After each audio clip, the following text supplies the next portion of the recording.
Hello, everyone, and welcome to 3 o'clock with SOC. Thank you for being here. Give me just a moment to make sure people can get into the Spanish interpretation line for those that need Spanish interpretation. Buenas tardes, muchísimas gracias por estar aquí con nosotros en otro foro comunitario. Como siempre, ustedes pueden escuchar a través de una línea de interpretación que tenemos para ustedes en español. Hay que marcar 646-749-3122 y luego hay que introducir la contraseña, cual es 779-328-221. Again, big thanks for being here with us today. If you have any questions throughout the time with us, you can put them in the comment section. We're really excited for the topic today and for the rest of the week as well. And also just remember that if you are unable to be with us at 3 o'clock live, you can still watch these on our Facebook page and our YouTube page after the fact as well.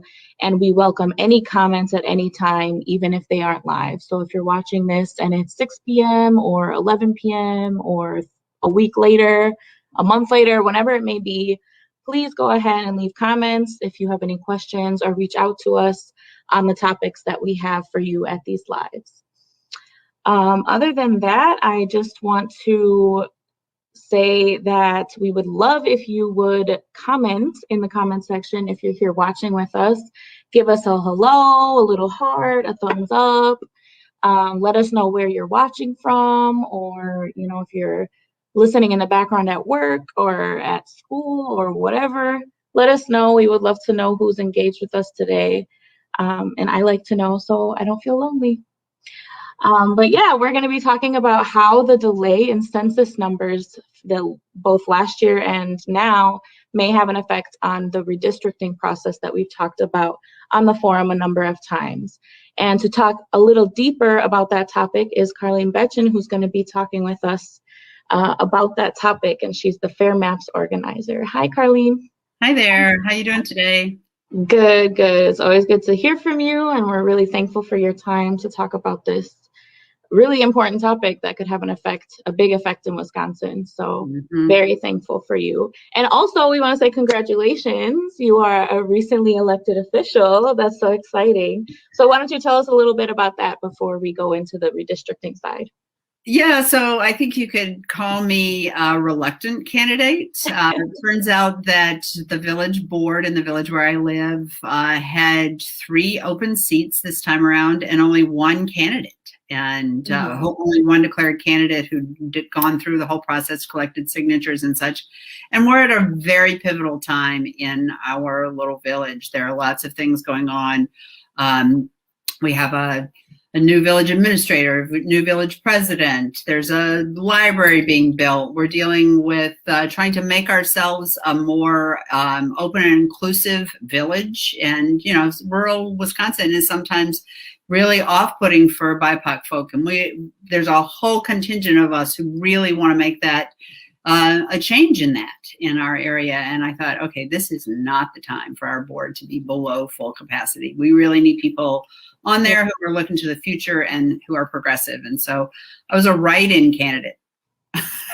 And it worked. Yeah, it was. There were actually 3 of us, and I was the top write-in. So I felt pretty good about that. Yeah, three write-ins. So 2 of the seats were filled by write-in candidates. So yeah, thank you for that. I appreciate the opportunity. Because, a lot of times we don't think about local government. We just see these big government offices, and those are the ones we vote on. And we don't really often understand that local government is what impacts us most directly.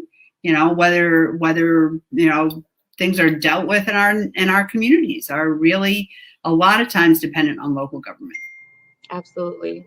Well, we're excited to see what comes of your time on the board there, and I hope I'm sure you will. From the times we've been able to talk, I can sense your passion and wanting to make every space a better space. So I'm sure that's what will happen. Well, I hope so. So why don't we get into then the redistricting stuff? So how about, can you just remind us what redistricting is, and, throw in the word gerrymandering in there so people can be reminded of what that is and how it affects Wisconsin?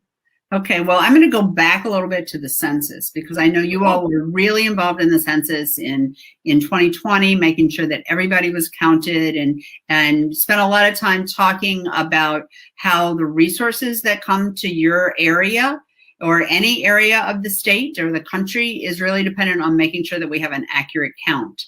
And that also is what goes into redistricting. So redistricting happens after the census. As a matter of fact, probably ending right now is a Census Bureau press conference announcing what they call apportionment. So that is the number of representatives that we will have in the House of Representatives, where ours are not expected to change in Wisconsin. We have 8 now. Our population has not fluctuated that much, and it's expected, and I don't know because I didn't tune into that if it changed, but it should still be right at 8 in the House of Representatives.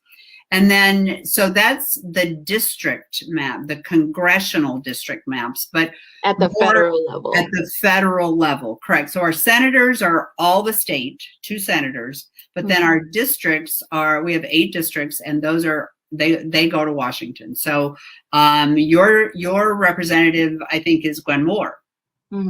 And my representative is Mark Pocan. And so those are 2 of the 8 in our state. And those numbers are being announced right now. So there are some census things that we're getting, but not all of them.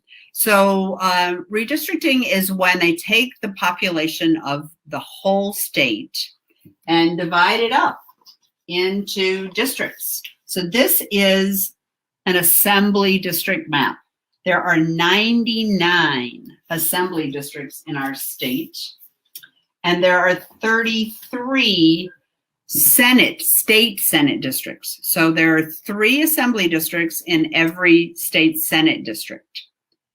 So I'm not sure who your state senator might be. Tim Carpenter. Tim Carpenter. Okay, so Tim Carpenter has 3 districts in his 3 assembly districts in his Senate district, and they go to Madison for creating state laws. Those lines are the lines that, well, congressional districts can be gerrymandered as well. And if you look at the congressional districts right here, you can see that it doesn't make a whole lot of sense that the 3rd congressional district would come over here into the middle of the state and that this northern part would come way down here like this. I mean, they can be gerrymandered as well. But the thing that affects us most at a state level is how our assembly districts are drawn. So there are lots of places, and Milwaukee was certainly one of those that was impacted, where districts, come into the city and then go out into the suburbs and into the city and out into the suburbs, and they keep they crack off little parts of the city to make it less representative of the people's interests who live within the city of Milwaukee. And a lot of gerrymandering happens to protect the people who are in power. So redistricting happens every 10 years after the census that I mentioned before, and it really impacts us pretty directly in the kinds of legislation that are passed in the state legislature. So even if the person I vote for is the person that goes to the state assembly or the state senate, when the parties are so out of line with one another, neither party has to be accountable to their constituents. So if you're a Democrat and you live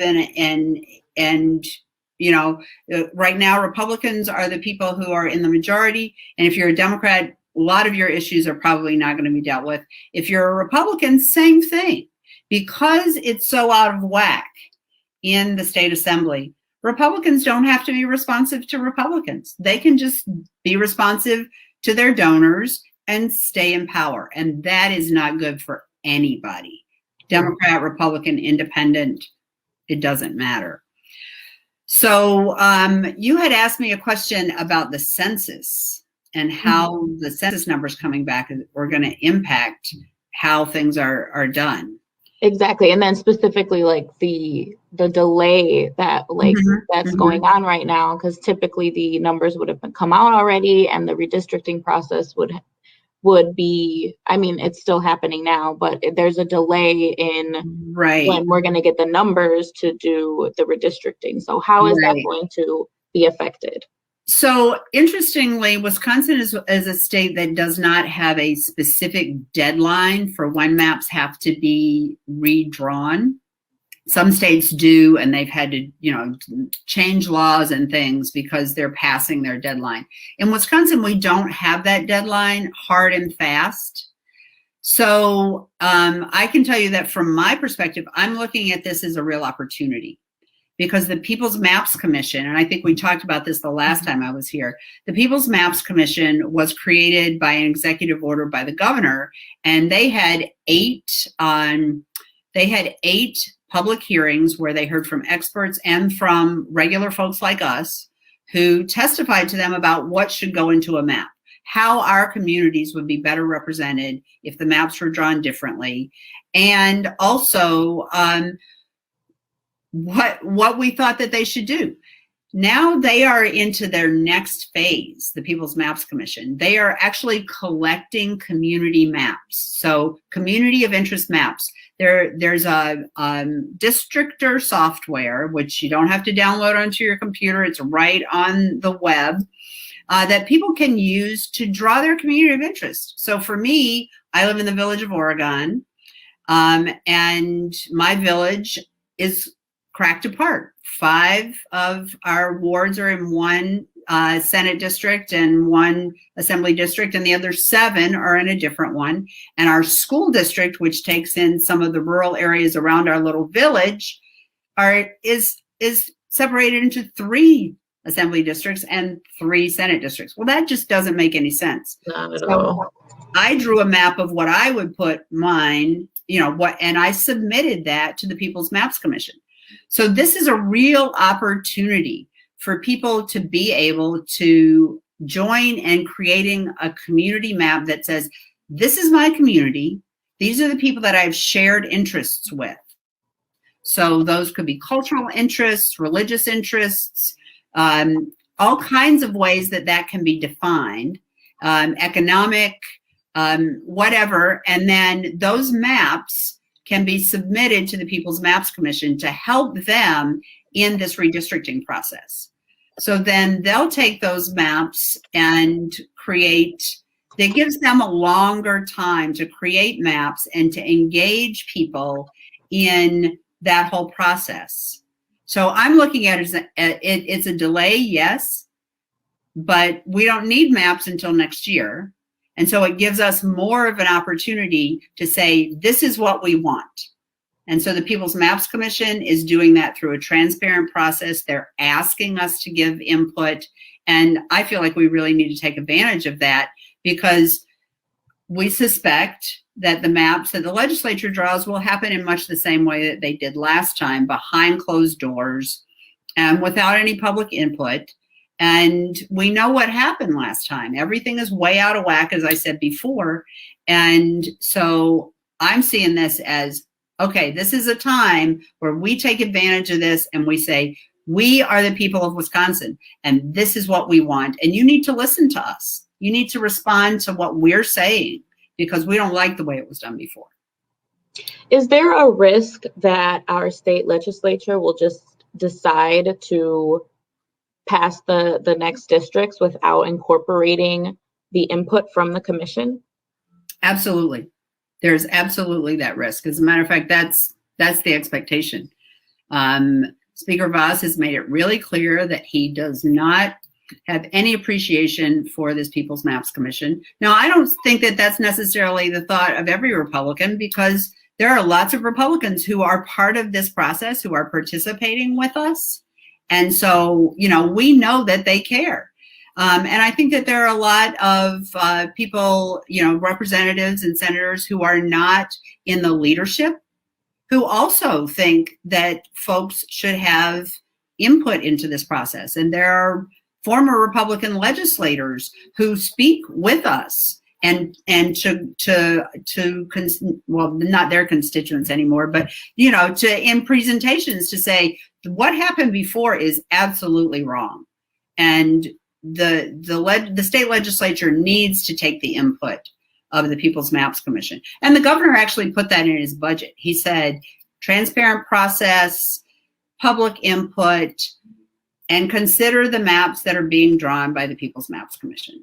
So, the governor has made it clear that that's what he would prefer to see. And certainly those of us who believe that the maps that we have right now are not representative of the state as a whole would like to see that as well. Yeah, so really the delay in the reporting of the census numbers doesn't put us more at risk than it would have been before for the legislator to listen. No, I think like I said, I think it really gives us more of an opportunity because it gives us a longer window to gather more input from the public. When I say us, I mean the People's Maps Commission. We're encouraging it like crazy. Yeah. We're like in this, we're trying to get people to do that. Right. And so, yeah, I think it does give us an opportunity to really make our voices heard, to make the case in the court of public opinion that our voices matter and we're going to hold you accountable. And we suspect that we're pretty sure that legislation is going to be introduced. We think that the Joint Finance Committee will likely take the language that the governor put into the budget out of the budget. And then there will be nonpartisan redistricting legislation proposed. And we're very hopeful that there will be both Democratic and Republican co-sponsors on that legislation, just to say this needs to be considered. The people of Wisconsin want a nonpartisan process. And we know that from all the referendums that have passed. Since the last time you and I talked, there have been 5 more referendums, 4 countywide and 1 citywide in the city of Appleton, passed by voters who say, we want this. And 2 of them were in very red counties. One was in a very blue county and one was in a really purple county. So again, across the board, Wisconsinites are saying, listen to us. We want a nonpartisan process. Well, that's great that we have this extended opportunity to get those community maps in. I shared in the comment section the link to draw your own map. So if anyone is watching and interested in looking at what that looks like and, throwing in your opinion of how you think these districts should look, you can do that. And it's a really, really cool tool. So that's actually a sign up to get people engaged. One of the things that we found is that when we sent people right to that, they were like, oh, this is harder than I thought. So This is for us to be able to get in touch with them and help them out with figuring out what they need to do. And really, I'd love to come back sometime when you have an extended period of time and just, you can facilitate the conversation and I can draw the maps and we can put something together that says, this is our SOC community. This is our community of interest that we don't want to have all cracked up into different districts. Yeah, no, I would love that. Maybe we could do some sort of workshop Zoom setting. That sounds like a really cool thing to do. So yeah, we'll definitely be in touch about that. But for now, what can people do then outside of signing up from this on this link that you shared? What else can people do both at the local and state level to ensure that the People's Map Commission is listened to in the legislature? Well, there are 3 actions this week that we're asking people to take. If you've been keeping up with the budget at all, you can submit comments to the Joint Finance Committee, and I'll put this in the link for you. Their deadline is Friday at noon, and testimony can be sent. There's 2 links there, and there's also a couple of things there if you want to know step-by-step how to submit testimony. That's a really, really good thing to do. So that's one thing. Also, if you are into making little home videos, Friday is our Fair Maps Day on social media. And I can send you, actually, I might have that link readily available. Let me just, while we're talking, look for that link, because that's another way that folks can do something. And then also on Thursday, Thursday is the Legal Women Voters People Powered Maps Day of Action. And so that will be a day when folks can send emails to their state legislators. And I can make sure that you get that, Gabe, and then you can send it forward to anybody else that you want to send it to just, let legislators know we want a nonpartisan redistricting process. There's not any legislation proposed yet, but there will be. And that would be another thing to do. So I can give you this Our Fair Maps Day link. Great. Yeah, so that's a bunch of stuff. And I'll send you, I can forward all this to you in an email so that you have it. Yeah, and then we can make a whole post about it on our Facebook page outside of this live as well. Yeah. And then, you can just like our Facebook page, and all of this goes up there as well. And that's another really good way to stay engaged. I know that Milwaukee County has a redistricting committee that has, residents of Milwaukee County on that committee. So I'm sure that there's information on the county's website. And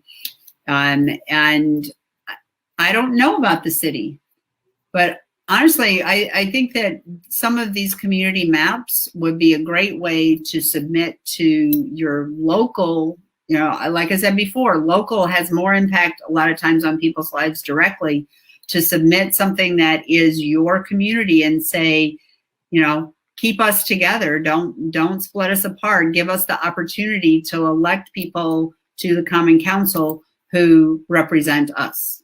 Mm-hmm.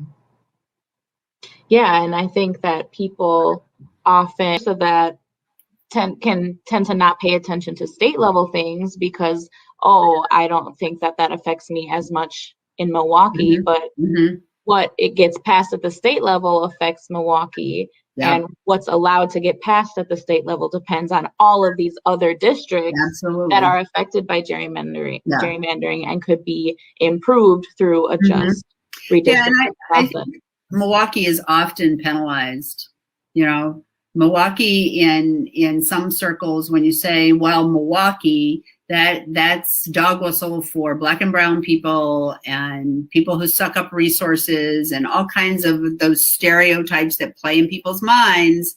And, a lot of folks don't realize that Milwaukee puts more into our state's economy than the whole rest of the state combined.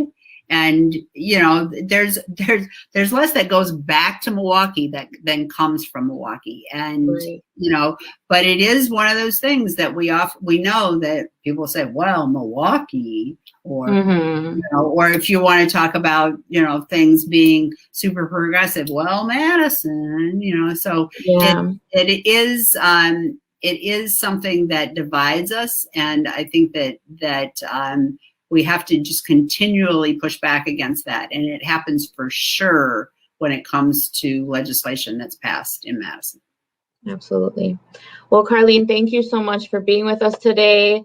I look forward to an email with all of those links and information about the different actions that are coming up. And we will be sure to share that. Any final messages for people? Get involved in this process. It's really important. And these maps will be the maps for 10 years.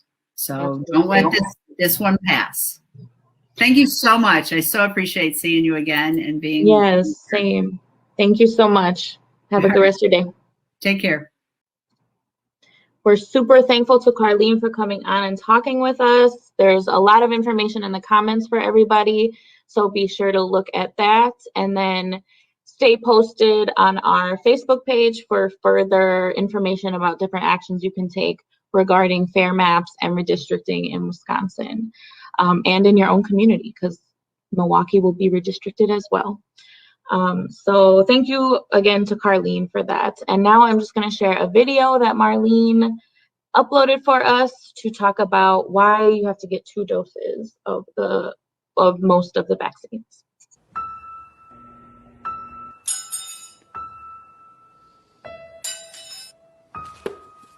A fork? I've never seen these before.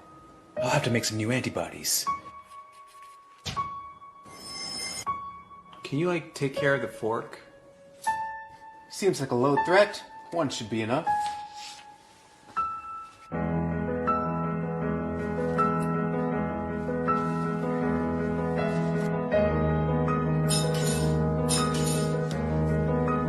Forks again?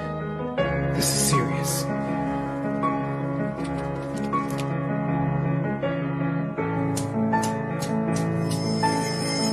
Seize the forks!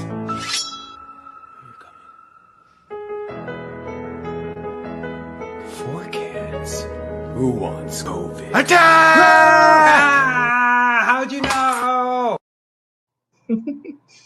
That's a really good TikTok that explains why the 2 doses is really important to prepare your body for what COVID would actually be like if the virus actually ever is introduced to your system. So thankful to Marlene for a good educational video that's also entertaining. Also quickly before we wrap up, I'm gonna share my screen and talk about the Clean and Green. Let me find it.